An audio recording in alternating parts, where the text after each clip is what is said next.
The one that probably you've heard of or has gotten the most attention for sure is the story of Abby Johnson. And Abby's very near and dear to my heart because Abby was the director of the Planned Parenthood abortion clinic in Bryan, College Station, Texas, outside of which we began 40 Days for Life.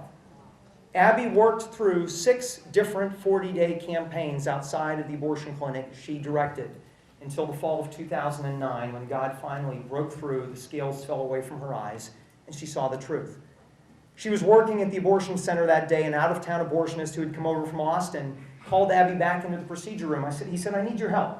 I'm doing an ultrasound-guided abortion, and that was not a procedure they normally did at that facility.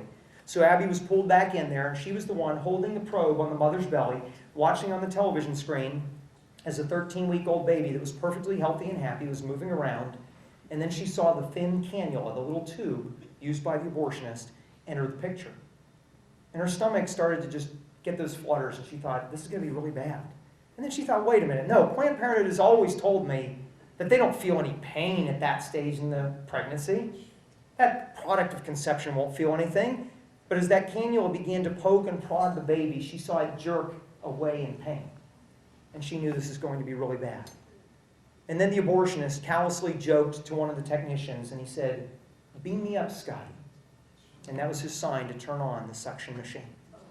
Hundreds of times more powerful than a household vacuum, through that little bitty tube, Abby watched in horror for a fleeting second as that baby fought for its life. And then she watched the limbs being ripped off, and she watched that baby crumple and lose that fight for life. Abby instantly knew, I can never do this again.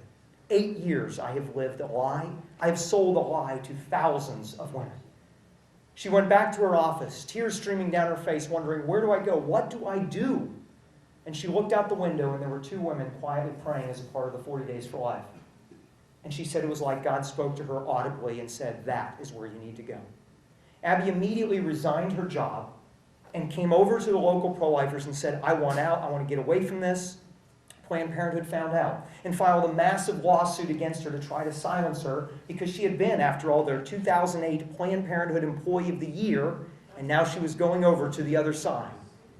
That lawsuit on the day in court, like every good David versus Goliath story, Planned Parenthood brought in their New York PR firm, their big high-dollar corporate attorneys, and there was this little East Texas attorney who was representing Abby. And just like David versus Goliath, that day Abby won and Planned Parenthood lost. And Abby was free to share her story with the world.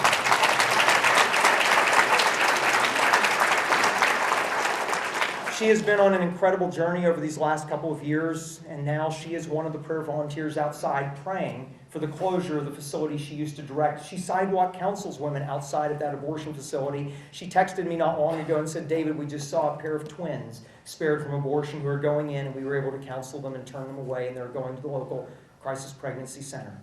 It is absolutely amazing. Her story just came out this January in book form. The book is called Unplanned. It was joint published by Focus on the Family, Tyndale from here in Chicago, and Ignatius Press, in a joint Catholic Protestant publisher. It was an amazing book when it came out. The first 24 hours that book was out, it became a top 10 national bestseller, reaching number 8 of all books on Amazon.com, number 3 at all Barnes & Noble locations. That story is reaching hundreds of thousands of people, all because people pray.